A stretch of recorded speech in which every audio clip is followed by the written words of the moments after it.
Hello, spine aficionados.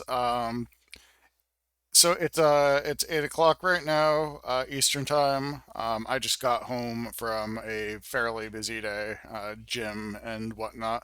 But most importantly, I also checked in with my surgeon's office. My surgeon was actually not in the office today, so I met with the PA who was one of the people that helped him perform the surgery. I mean, meeting him with him was not strictly necessary, at this point. But we checked on my wound, got some X-rays done. So I have some pictures to show of some various things, including some wound pictures if you like wound pictures. And if you don't like wound pictures, then I don't know what's wrong with you if you don't like that, because who doesn't like a good wound picture? But bottom line is, things are healing nicely. The residual pain that I'm experiencing is pretty much as expected. Nothing to be concerned about. Everything is in place. And so, next visit is either next week or in 4 weeks, depending on how some things shake out. So, one thing you'll note is I still have my bandage on here, which is going to be on for a few more days because it wasn't quite healed up as much as they had wanted it to. And you'll see when my wife took a picture of the wound so that I could see it because I couldn't see it. Um, and so I'll show you what that looks like right now. But this gets to stay on for a few more days. It's not infected or anything. It's not a big deal. But here, so check this out. So yeah, like if you remember, this was what we were gonna put in my spine. So yeah, this little thing goes in there. Screw here go. Yeah, screws go up, screws go down. Um, and so here's what it actually looks like. So we got my X-rays done. So like this is what it actually looks like. Like, if you go back to that other picture and look at it, it's like, yeah, that there it is, except now it's in my neck.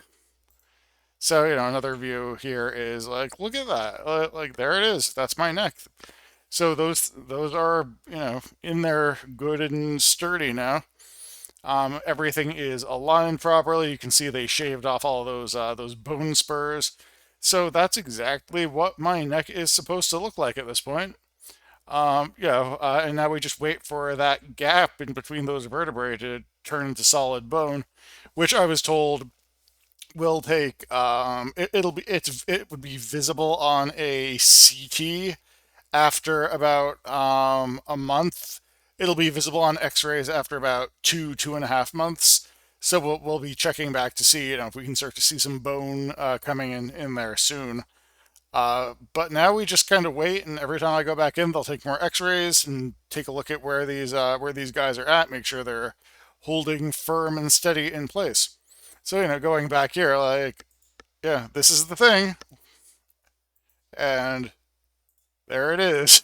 It's kind of wild to see it, like, the reality of it, like being not just a physical object that I've seen, I've held in my hand, I've intellectually been aware of coming in, but it's like a real thing that's in there now. It's kind of crazy. So now let's take a look at my wound.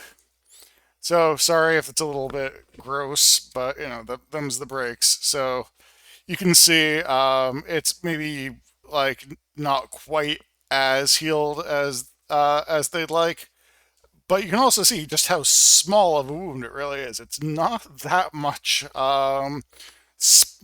actual trauma involved there. Like it's a really tiny little incision. Um, so that's what's going on. Neck brace stays on. Keep the bandage on. We're going to change it and we're going to swab it down with some antiseptic stuff like once a day. And they said to give them a call if it doesn't look like it's healed up or if it looks like it might be getting infected. But realistically speaking, it's probably going to be fine. That, but like sitting there, having the neck brace off, sitting there, they removed the sutures and everything. And I'm sitting there, and I can hear the PA on the phone with someone like, oh, it looks fine, but just this little back and forth like about the state of my neck wound. And it's like, oh, that's a little bit of a terrifying conversation to be privy to, even if it's nothing particularly negative. It's just like, oh boy, they're talking about my neck wound right now. But that's okay. So now well, if this gets any better, then no need to go back in. I don't have the bone stimulator yet. I actually forgot to ask about it because normally I'm like Mr. Meticulous and come into every doctor's appointment with my list of questions. My like my ancient Roman scroll of questions, just like bottom drops and it rolls down the hallway 10 feet. Um, but I didn't do that this time. And of course, this is the one time where I forgot to ask all of my questions because I got thrown off by hearing that the incision wound wasn't quite as clean as they had wanted, it wasn't healing quite properly. So I forgot to ask about the bone stimulator, but I gave them a call back, and I'm sure they'll get back to me any minute now to let me know what's going on with that. They might not want me to start wearing that until after the brace comes off, so who knows. Um, and I also forgot to ask them about having prescribed me ibuprofen, which my reading indicated is a cervical fusion no-no. You're not supposed to take ibuprofen. And I was just curious why, like, am I reading things incorrectly? Is their knowledge different? Just out of pure curiosity. So I didn't get an answer to that question, but I'll get my answer one day. One day I'll get it. So yeah, that's what's going on. Thanks for tuning in. More information when I get more information or when I have something interesting to say. Thanks. Bye bye.